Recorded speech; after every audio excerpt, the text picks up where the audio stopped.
በሰማይም ሰልፍ ሆነ። ኦኬ በሰማይ ሰልፍ ሆነ። እሺ ሚካኤል እና መላእክቱም ዘንዶውን ተዋጉ። ተዋጊ ነው። ይህ በጣም የምንወደው ተወዳጅ የሆነ መልአክ ቅዱስ ሚካኤል ተዋጊ ነው። ሲዋጋ የሚዋጋው ማን ነው? ዘንዶውን። ሚካኤል በስም የተጠራው መልአክ እዚህ ጋር ቅዱስ ሚካኤል ነው። ቅዱስ ሚካኤል እና መላእክቱ ዘንዶውን ተዋጉ። ዘንዶም ከመላእክቱ ጋር ተዋጋ። እሺ አልቻላቸውም። ምን አለ? አልቻላቸውም። ከዚያም ወዲያ በሰማይ ስፍራ አልተገኘላቸውም። አጋንንቱ ማለት ነው። ኦኬ አጋንንቱ ዓለምንም ሁሉ የሚያስተው ዲያብሎስና ሰይጣን የሚባለው ታላቁ ዘንዶ እርሱም የቀደመው እባብ ተጣለ፣ ወደ ምድር ተጣለ።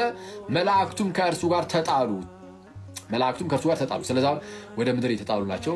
እዚሁ ዝም ብሎ ብቻ እንደው ካገኙ እዚሁ ብቻ ይፈልጋሉ ማለት ነው። የሚወጡትን እየፈለጉ ያንዣብባሉ።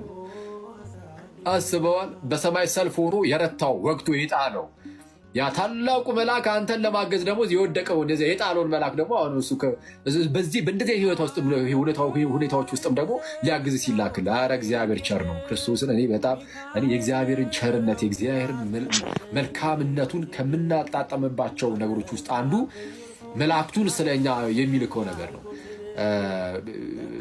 በጣም ነው የሚያስገርመው። መላእክቱ በጣም ኃያል ናቸው፣ ግሩማን ናቸው። በፊቱ እየተንበረከኩ እየሰገዱለት ያመሰግኑታል እግዚአብሔርን ጌታችን ኢየሱስን። እና እነዛን ታላላቅ መላእክት ደግሞ አንተን እንዲያገለግል አንተን እንዲያግዝ መልአኩ ይልክልሃል። እና እግዚአብሔር አምላክ በጣም ቸር ነው፣ እግዚአብሔር መልካም ነው።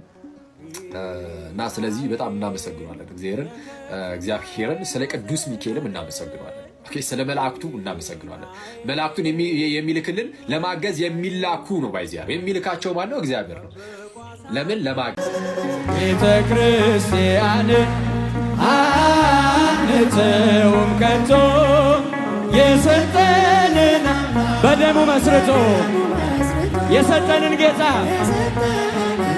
በመስቀሉ ይህን ላደረገ ሃሌሉያ በሉ። እግዚአብሔር ታማኝ ነው ሁልጊዜ በቃሉ። ሙሽራው ሙሽሪት እንኳን ደስ ያላችሁ። የያዕቆብ ሞገሱን የማይሆን መስሎ የታየንም እግዚአብሔር ሆኖ ስላየንም እንደ ሐሳብ ልጆች ተሰልፈን ስሙን በቅኔ ለማመስገን የተባረክ በመዳፉ ቀንን ያፍልስ። እንዴት ነው የምታምሪው በጌታ! አሁን ሁሌ እንድቀጣ ነው እንደዚህ እንትለኝ። የምሬን እኮ ነው።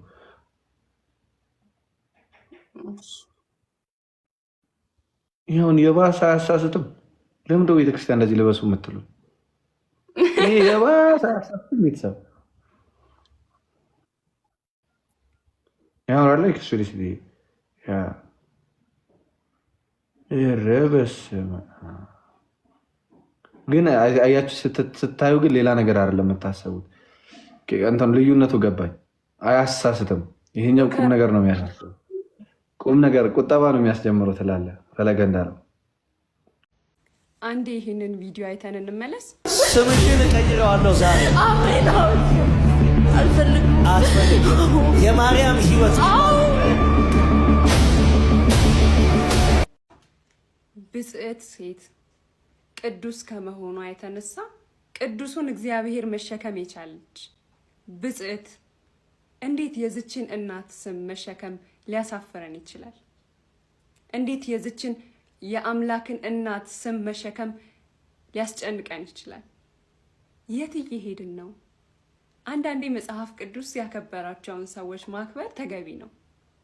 የሰፈሮቻችን ትልልቅ እናቶች አባቶች እንኳን አክብረን ዝቅ እንሌለ እንዴ? ምን አይነት ጥላቻ ነው ይሄ? የማርያምን ሕይወት መኖር ብትችይ ኑሮ እንዴት በታደልሽ ነበር? እንዴት የታደልሽ ሴት ትሆኚ ነበር? የሷን ሕይወት መኖር አትችይም፣ ልትኖሪውም አትችይም። ወደፊትም ማንም ሴት አይደለም ማንም ሰው የማርያምን ሕይወት ሊኖረው አይችልም። በጣም አዝናለሁ።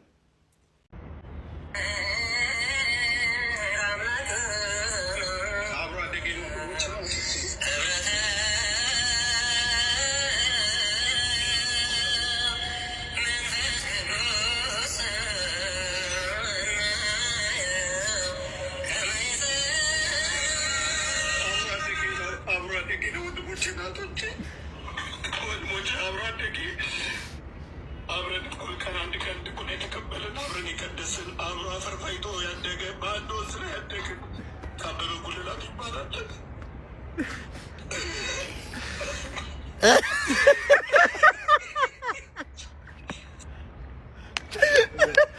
አበበ ጉልላትን አልመረዙትም፣ አልገደሉትም።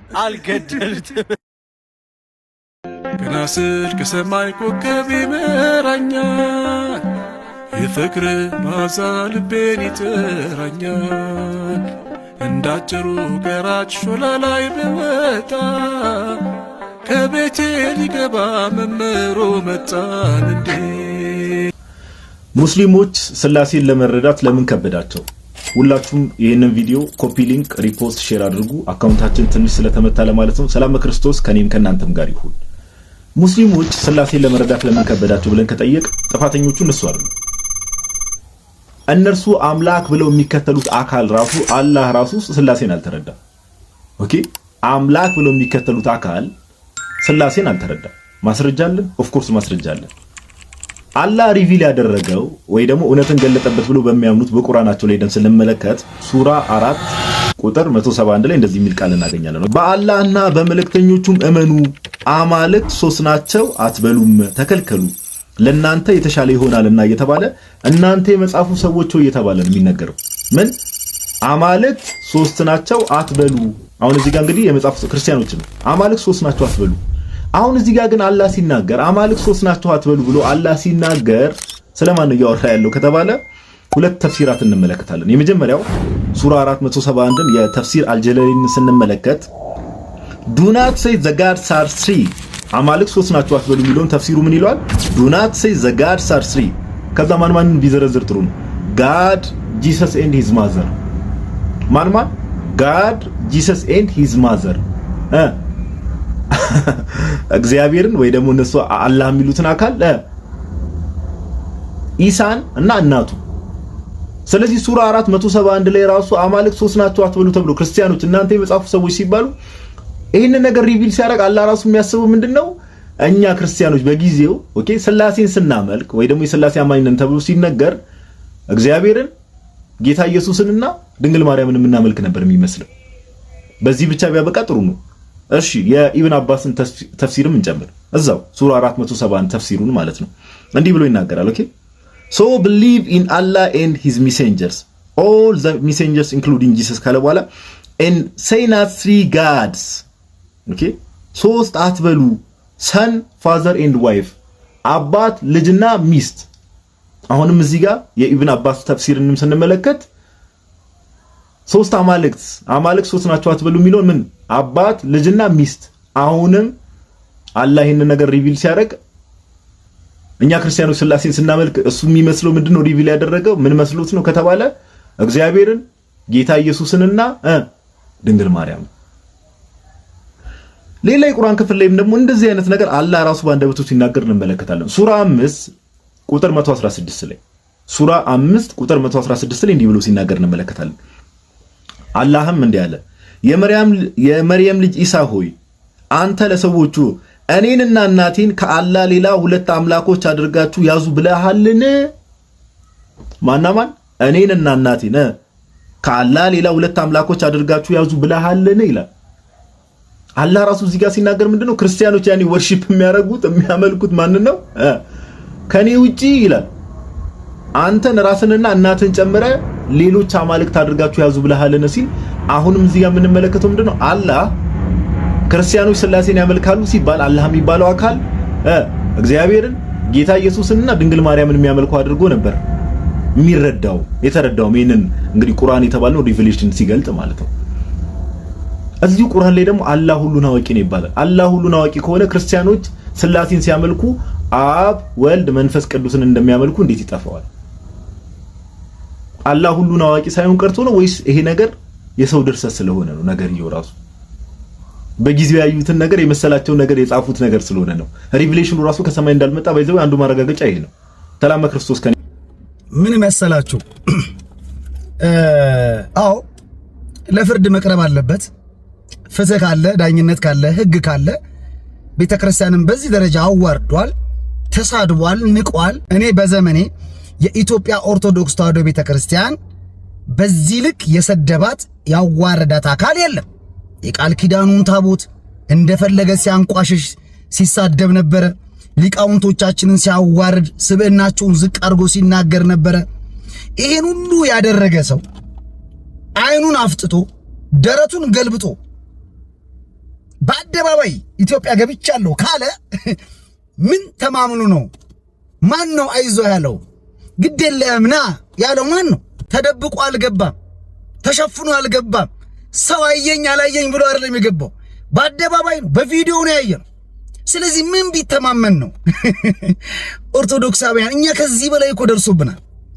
እንደውም እሱን አሳስረ ነው፣ እንደውም እሱን ለፍርድ አቅርበን ምናልባት በዚህ አጋጣሚ እንኳን ህግ ቢያስረው ልጁን ጀግና ማድረግ ነው እኮ። እና ብዙ አልተበደልንም ወይ? ብዙ ድምጾቻችንን አልተነጠቅንም ወይ? ካህናትን አላጣንም? ዲያቆናትን አላጣንም? ስንት መከራ ግፍ አልደረሰብንም ወገኖቼ? ትዝታው ቤተክርስቲያንን ካደረጋት በላይ አልሆነችም እቺ ቤተክርስቲያን። ለማን ነው ምንጮ? ለማን ነው አቤት የምንለው? ማን ነው የሚሰማንኛል? ስለዚህ ትዝታው ዝም ብሎ የሚመጣ ሞኝ አይደለም። ከግራ ከቀኝ ነገሮቹን አመዛዝኖ ግዴለህ ምን አባክ የሆነውን ነገር እናየዋለን ማንንም አይነካም ምናምን ሳይባል ዝም ብሎ አይመጣም። ስለዚህ ምንድነው ማድረግ ያለብን ከሆነ ጥያቄው የኢትዮጵያ ኦርቶዶክስ ተዋሕዶ ቤተክርስቲያን የሕግ ክፍል አላት።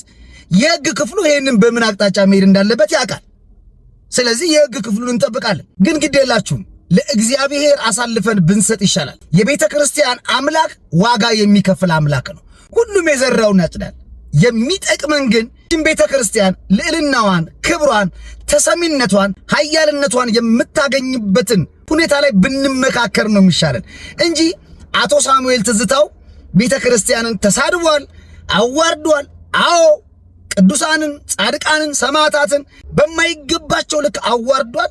ሕግና ፍትህ ካለ ወደ ወይኔ ቤት ይወርዳል። ግን እንዲህ ቤተክርስቲያንን አዋርደው በቃል ኪዳኑ ታቦት ላይ አሹፈው የተያዙ ሰዎች ምን ያህል ቀን የታሰሩት? በምን ያክል ዋስ ነው የተፈቱት? ስለዚህ ይሄ የሚያደክም ጉንጭ አልፋ ነገር ነው የሚሆንብን። ለእግዚአብሔር አሳልፈን እንስጥ። እግዚአብሔር የበቀልና የብድራት አምላክ ነው። ለቤቱ የሚቀና አምላክ ነው። ስለዚህ እግዚአብሔር ፍርዱን ይስጥ ከማለት ውጪ ምንም ማድረግ አንችልም።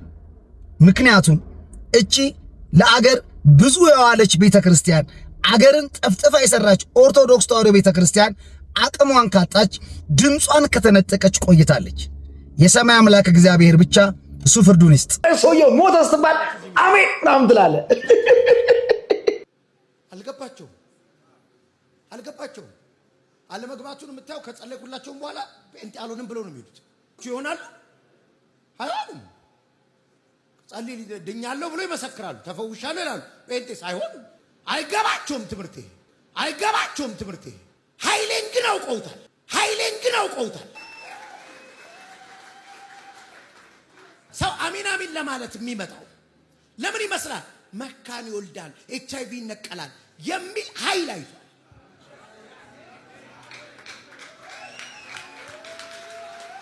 ብራዘር ትልልቅ የእግዚአብሔር ሰዎች ናይጄሪያን ይህን ሁሉ ነቢያትና ሐዋርያት የተነሳው አድሮሳ የሚባሉ የነቢያት አባት ነበሩ።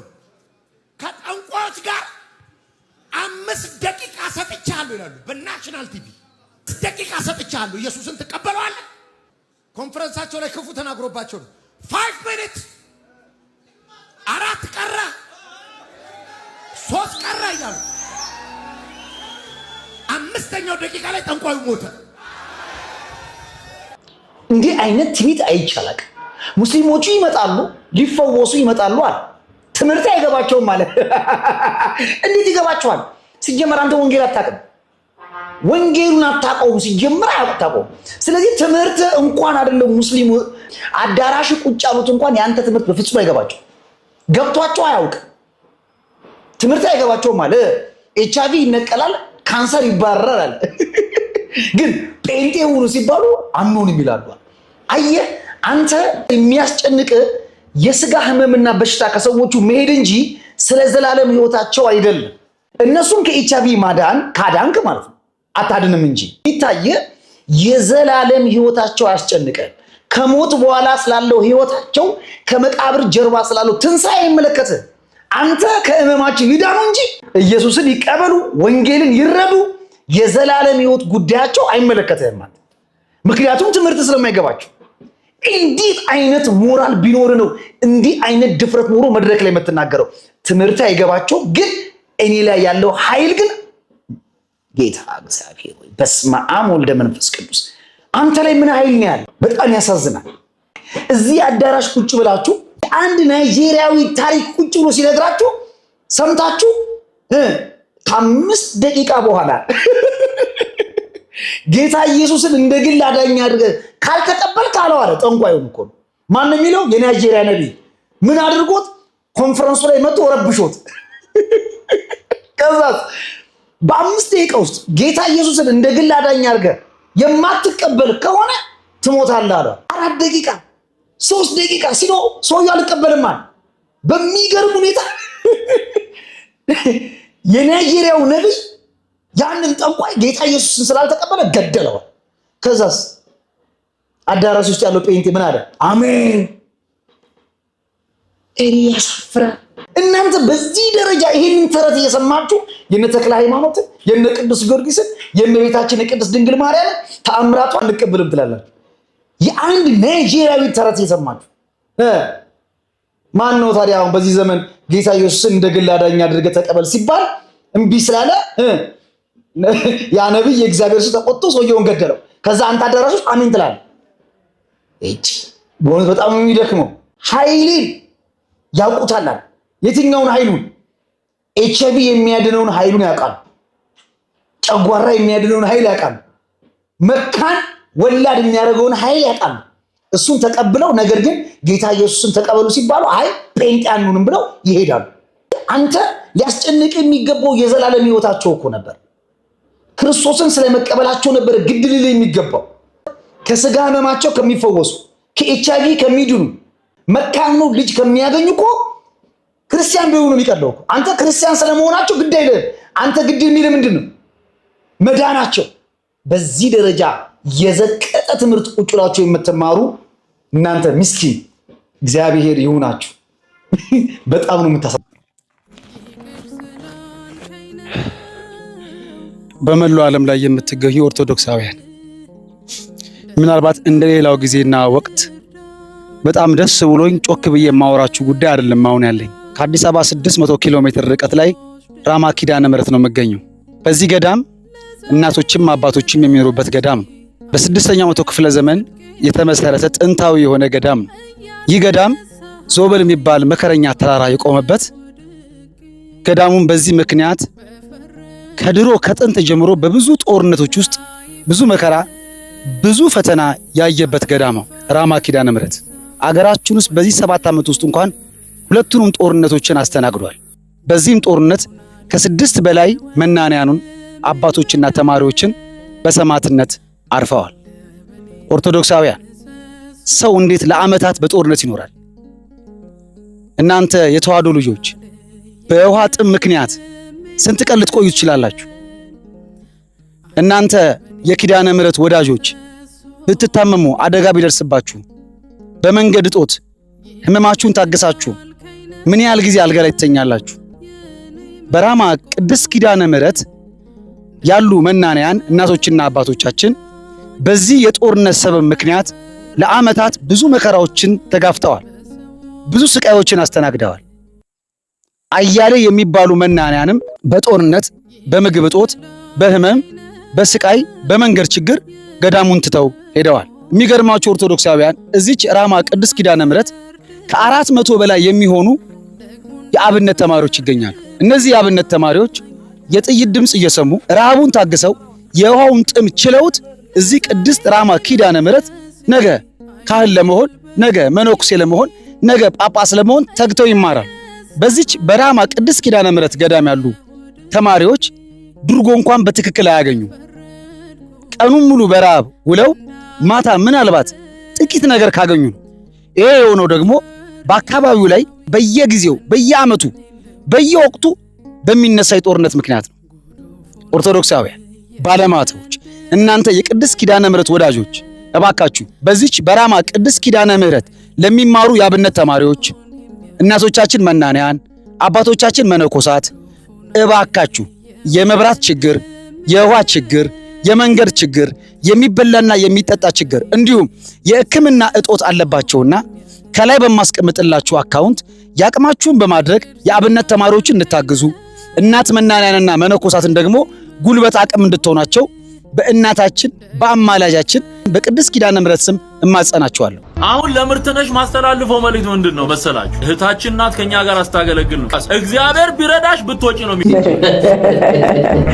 አልከዳሽም አልተወሽም ለዘላለም ቀኝ ትክዳኝ ከዚህ በላይ ኪዳን ሰው ከናቱ ከመቾቱ ጉያ ሸሽቶ መቼ ተግባር ከሰው ሌማት በልቶ ማርማራለው ከንፈሬን ማርያም እላለው ዛሬም ማርማራለው ከንፈሬን ማርያም እላለው ዛሬም የልቤ ኮነሽ ደጓ ናቴ እመቤቴ የልቤ ኮነሽ ደጓ ናቴ።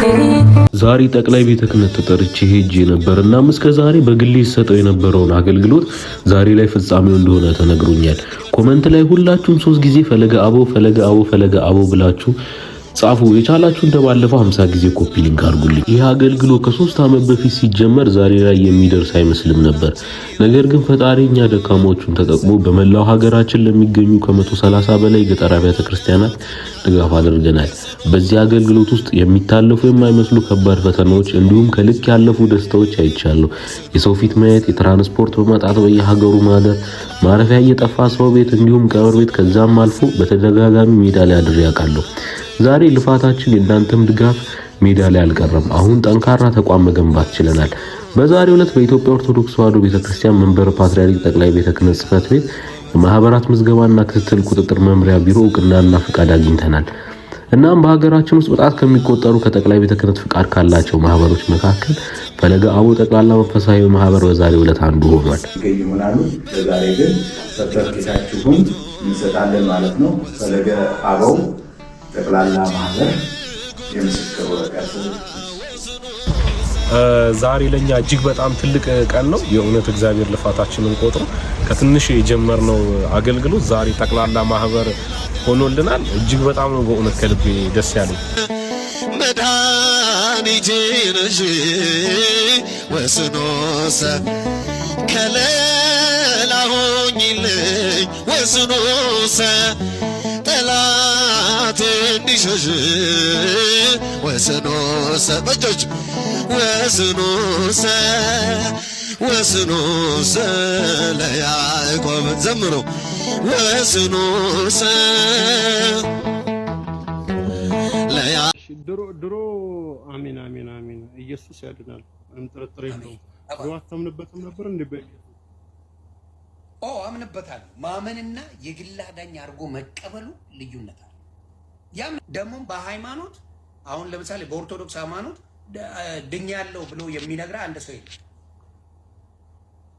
የለም። አንተ መንግስተ ሰማያት ትገባለህ ብሎ የሚነግር የለም። እንደው በቸርነት እንደ ማናቸው ስማቸው በንጸድቅም ባንጸድቅም እያሉ ነው የሚነግሩ። በንጸድቅም ባንጸድቅም ኦርቶዶክስ ተዋህዶ ማርያምን ሆኜ ሞታል አይደለም። የእውነቴን ነው የምነግርህ። ብንጸድቅም ባንጸድቅም እንኳን ክርስቲያን ሆነን ክርስቲያን አላሉ ኦርቶዶክስ ነው ያሉ። ድንግል ማርያምን እንዴ ይሄ ምን ያጠራጥ? ኦርቶዶክስ ነው ያሉት። ብንጸድቅም ባንጸድቅም እንኳን ክርስቲያን ሆነን አረ ታፕ ታፕ እያደረጋችሁ ቤተሰብ ሞቅ ያለ ጨዋታ ላይ ነው አይደለም። ብንጸድቅም ይሆን ብንጸድቅም ባንጸድቅም እንኳን ክርስቲያን ሆነን ድንግል ማርያምን ያሉት ቁጭ ይሄንን ነው ቃል በቃል ኦርቶዶክስን ምናምን አለ። ብንጸድቅም ባንጸድቅም አረ ቪዲዮ ነው። ማን ነው ስማቸው? አንዴ ስማቸውን ጻፉ። አባ ገብረ ኪዳን አባት የተባረክልኝ። አንዴ ቆይ ማ ብራዘር አንዴ ልቀይር። ቆይ አንዴ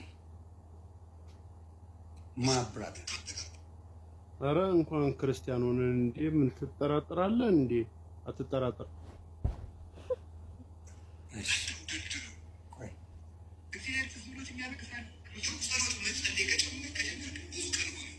የታ ብንጸድቅም ብትጸድቅም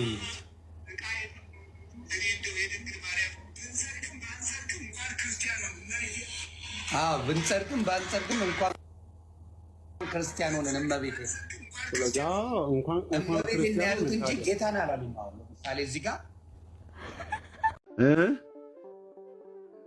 የጌታ ኢየሱስ ክርስቶስን ወንጌል እንዴት ነው ያነበብከው? የነ ጳውሎስን መልእክት እንዴት ነው የተረዳው?